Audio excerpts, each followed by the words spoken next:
If you want good advice for the subject matter of this video, then this is probably the wrong thing to be looking for. But anyways, you know, I don't make much money. I don't make any money. But you know, regardless, I don't let little things like little green pieces of paper or numbers on a digital screen slow me down. I let food slow me down because I am fat and I eat too much. I'm gonna take you through a little journey on how to make a comic, you know, or pinup art. I don't really care what you do, as long as I can download it.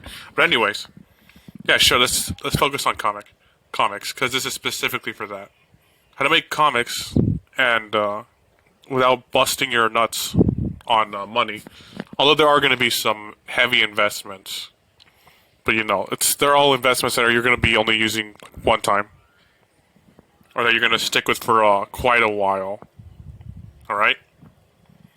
So let's see. First, we're going to start with the materials that you need to gather, and then the apps you're going to want to download, and then we're going to go through the processes, because that processes, it's a very long one. You can say this is the most overly complicated way to make a comic. I'm pretty sure they didn't do this back in the old days, but they didn't do a lot of things. But we didn't do a lot of things the way we do now back in the old days. So yeah, let's go. Definitely get Xerox paper. In addition to that, loose leaf college roll paper. So yeah, Xerox paper is the printer paper that you should have, unless you don't use a printer.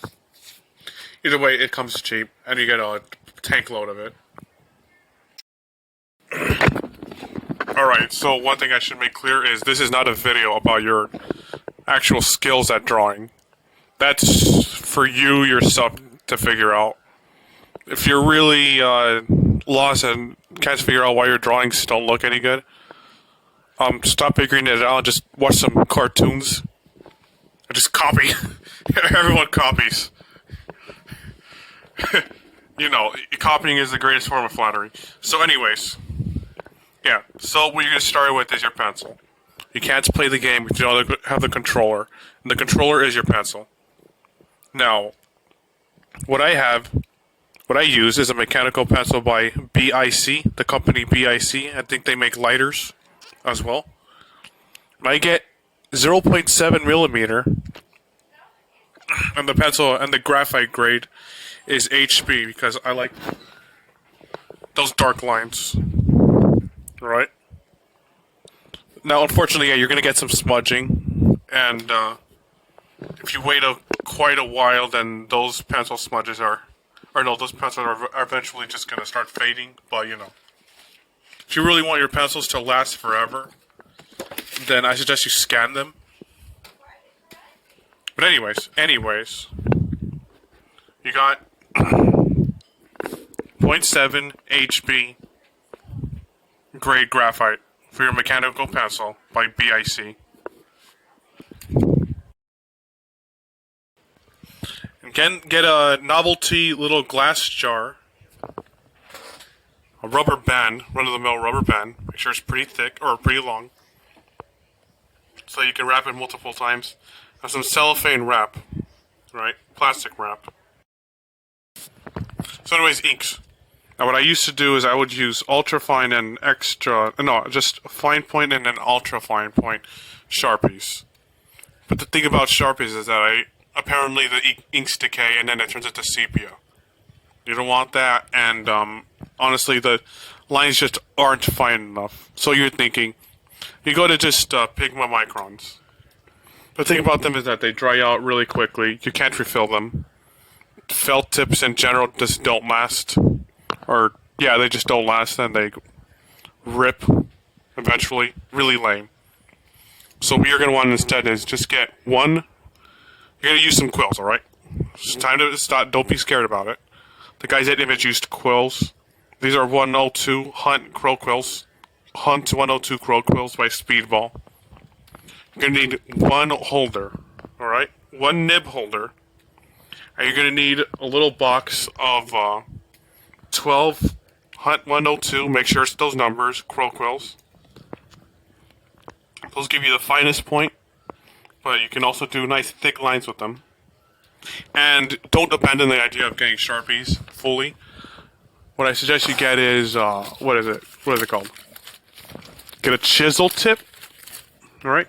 And get a Super Sharpie. It should have really thick stems or shafts. You can use that for paneling. Next, to do your colors and all that, I mean, if you're going to do grayscale and you want to do that in pencils, then that's another story. That's what I do, so I'm really fast, I'm going to say. Get an H3 pen or 3H grade pencil. Ticonderoga, you know, they always come from there. And get a 2HB pencil. I frequent them from Office Depot. Yeah. Nice light color that's not too light, and a nice dark color that's not black. Get some rubbing alcohol. I think if you're lucky, they'll sell 5 for $5 or 5 for $10. I have 90%, and I suggest you get 90% as well. This is somewhat optional, but I highly recommend this. And unfortunately, this is going to be the most expensive thing you're going to have to get. It's about $150. If for a deal, you can get it for $60. Or maybe it's not just $100. Anyways, this is a laptop stand. Holy crap, you're going to want one of these. I know a lot of money, but hey, I don't know what. Next, what you're going to want is a nice rubber grip. Mine are those cheap translucent toy ones that I got for a deal at Office Depot. And I got them in bulk in a little bucket jar thing. And that also came with another thing you're going to need, in my opinion. And those are not rubber, just eraser caps to put on your pencil.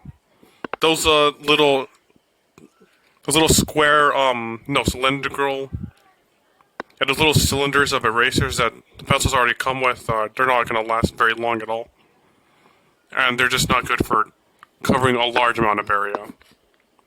So yeah, eraser caps. Definitely going to need those. Now, obviously, you can't use a quill without fluid. In that case, that's India ink. You're going to get, I think Walmart sells them for $15, obviously. It's about a pint of it.